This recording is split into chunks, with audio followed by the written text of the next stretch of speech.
From seed to shipment, from small business to big sale, this is Trade Routes. We're your hosts, Tiffany and Addie. Every month, we talk about how a product produced in the Western U.S. makes its way to global markets. For America's Birthday Month, the theme is barbecue. On today's episode, we're exploring barbecue trends around the world and the prime niches for Western U.S. products. From nose to tail, we'll cover it all. Happy birthday, America, and welcome to the barbecue.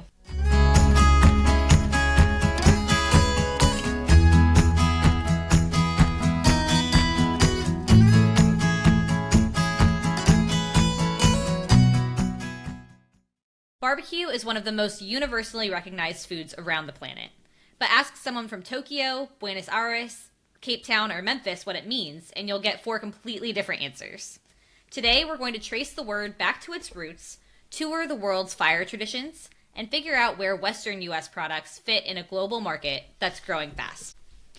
All right, before we talk about where barbecue is going, let's talk a little bit about where the word itself came from. This word traces all the way back to the Taino people of the Caribbean. This is going to be Cuba, Jamaica, Hispaniola, which is Dominican Republic, and Haiti, and Puerto Rico, who used the word barbacoa to describe a wooden framework for smoking or drying meat over an open fire. When Spanish explorers came to the Caribbean, they encountered the technique in the late 15th century and adopted both the word for it and the method. The first recorded use in English of the word barbecue comes from a 1661 poem describing a Jamaican pig roast. I wouldn't have thought to write a poem about a pig roast, but, I'm sure it was a very enjoyable one. Barbecue and the variations of bar, letter B and Q, or just BBQ, are all in common use.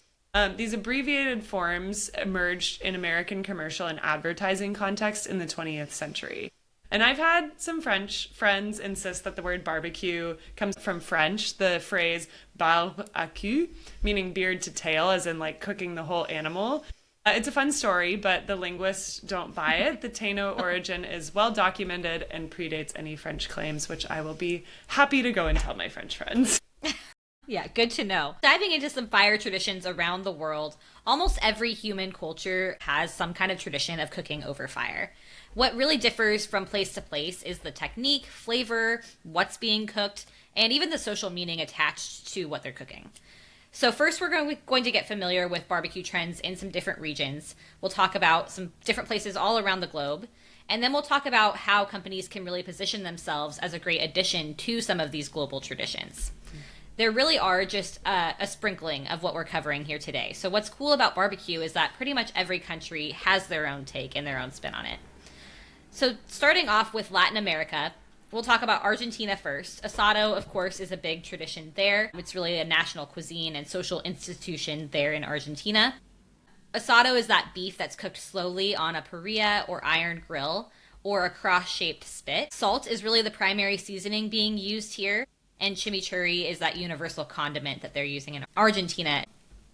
Argentina, fun fact, actually consumes more beef per capita than almost any other country. They're consuming approximately 100 pounds per person per year of beef. Oh my gosh. Huge beef market there. Is that I guess not a whole cow, but a cow would be a lot more than that. Yeah. A lot of beef, though. Beef. Yep, it is. Moving further into Latin America, Brazil is another big barbecue market. Churrasco is a popular product there. So large cuts on long skewers over charcoal, seasoned really simply again with coarse salt. So of course, Brazilian steakhouses are popular in our country here as well. So very popular barbecue market. Yep. Okay, moving on to Asia. I love some Asian barbecue trends.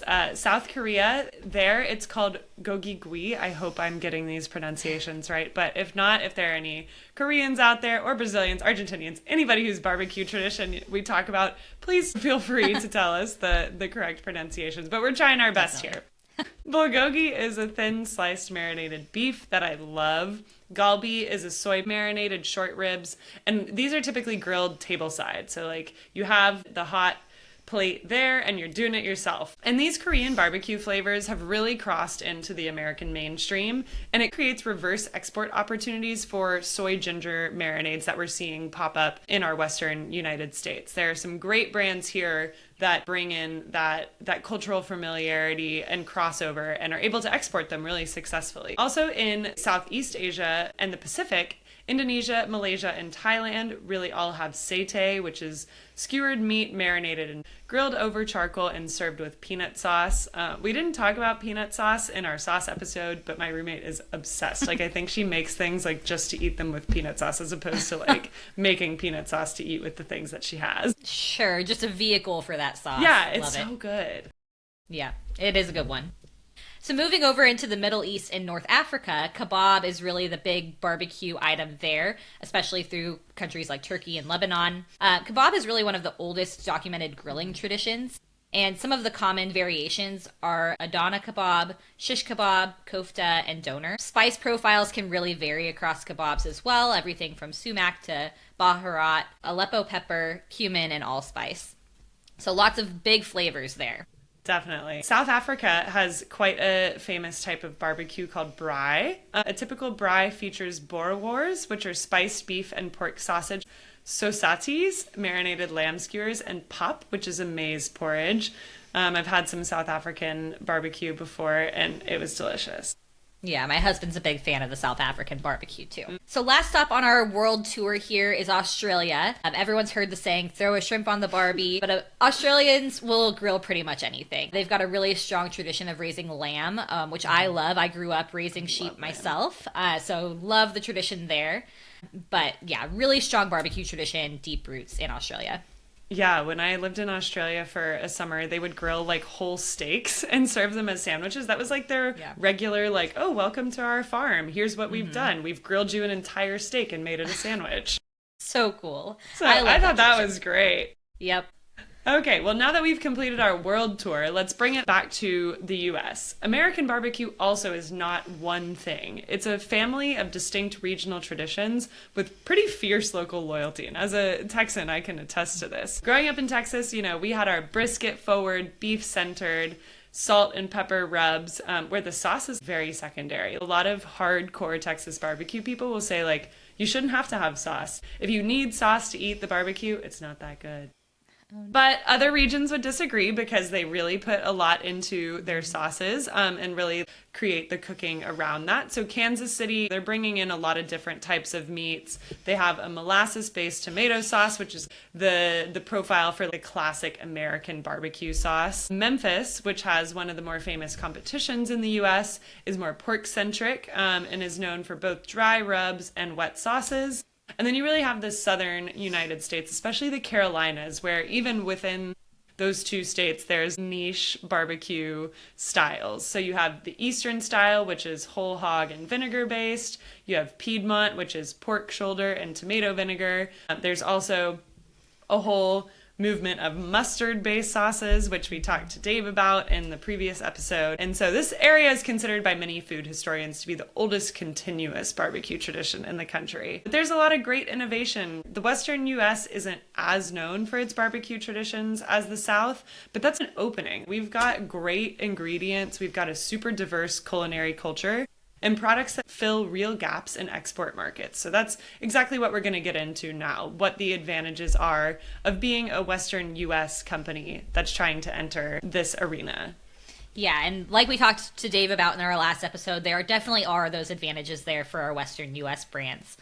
So going into some of the top export markets for American barbecue products, let's talk about where American barbecue culture is really landing commercially. First, Japan and Korea. These are top destinations for U.S. beef exports by value. American barbecue sauce and condiment brands also have meaningful shelf presence in specialty grocery stores in these markets. East Asian consumers really respond strongly to premium American products with that regional storytelling.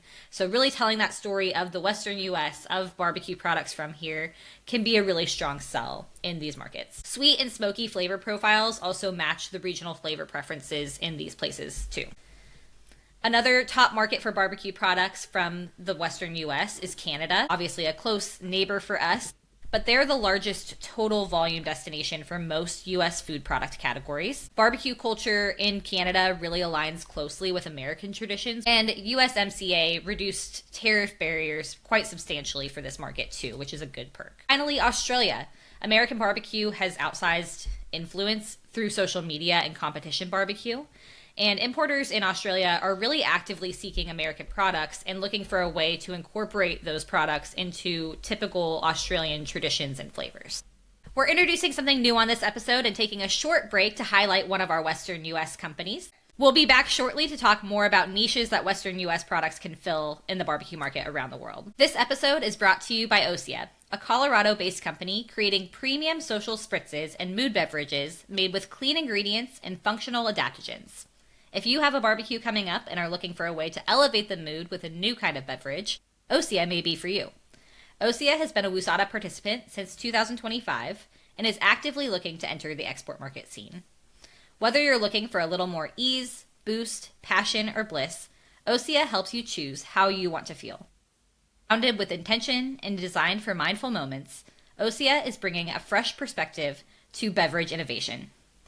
Learn more and discover your mood at drinkosea.com. That's drinkosia.com. Osea, choose your mood. Now we're back and ready to talk about the niches that WUSADA companies can fill in the global barbecue market. So let's ask, what do Western producers make well, and where in the global barbecue market is there room for them?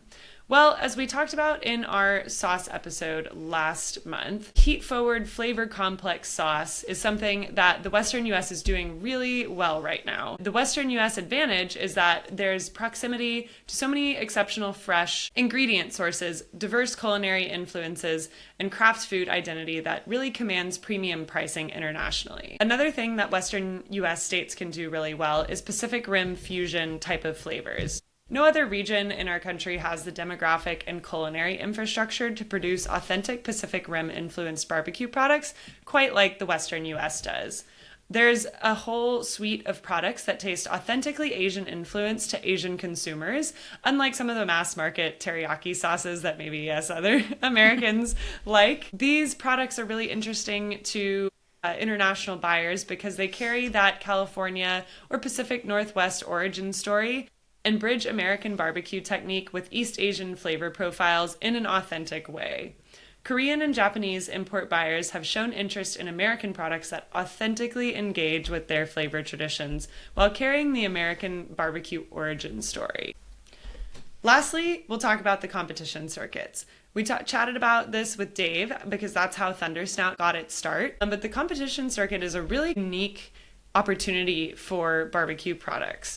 American-style barbecue is growing in popularity around the world. I went to a fabulous Texas-style barbecue place in Paris, so I can attest that you can find good barbecue outside of the U.S. So with that, there's been an explosion in this competition scene. Not only do you have international teams coming to participate in U.S. competition, like the Houston Rodeo's World Championship of Barbecue, or the American Royals World Series of Barbecue. But you have American teams heading overseas for competitions. I was looking at some UK-based ones and saw some pretty iconic Austin names. So this is a real avenue for people.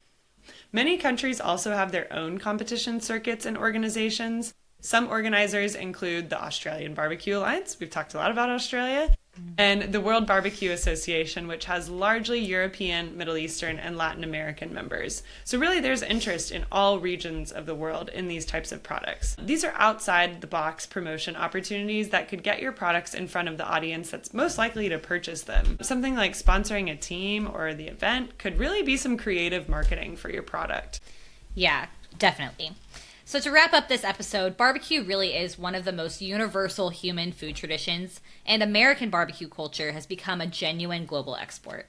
We've got a lot of opportunity out there for our Western U.S. barbecue companies. The Western U.S. checklist before you go global, though, starting out with, does your product have a clear regional identity that translates internationally? We really want to tell that story well and tell why your product from the Western U.S. has that strong barbecue tradition. Next, have you reviewed destination country trends as well as ingredient and labeling requirements? We've talked quite a bit in previous episodes about packaging and labeling and all that goes into that, but really making sure that your ingredients fits the trends of that export country's barbecue market is really key here. Next, have you connected with WUSADA for cost share market development support? We, of course, provide lots of opportunities and resources to help get your products overseas, and we want to be your partner throughout this process. Everything from providing that export education through the cost share program as well, and really making sure our Fund Match program can support your products as you're going abroad and really making the most of your international marketing dollars. And finally, have you looked at barbecue competitions in your target market as a brand building channel? We talked in our last episode and a little bit here too about the value of entering those competitions and how that can be a really great springboard for promotion for your product. So make sure you're exploring those opportunities and seeing what's out there in those export markets. On today's episode, we've explored the roots of the word barbecue. We've talked about some global traditions around the world when it comes to barbecue products and some top export markets for American barbecue products specifically. We really hope that this gave you a good insight into what goes into barbecue all around the globe and where our Western U.S. companies can really fill niches and find some really solid export markets for these barbecue products. I'm ready to get grilling. Perfect. Thanks for joining us on this journey from farm to far away. We'll see you next time for more on the ins and outs of trade. I'm Addie, and this is Tiffany, and you've been listening to Trade Routes, a podcast by the Western United States Agricultural Trade Association. Like what you heard? Consider subscribing, leaving us a review to help others discover these stories, or reaching out at marketing@wusada.org.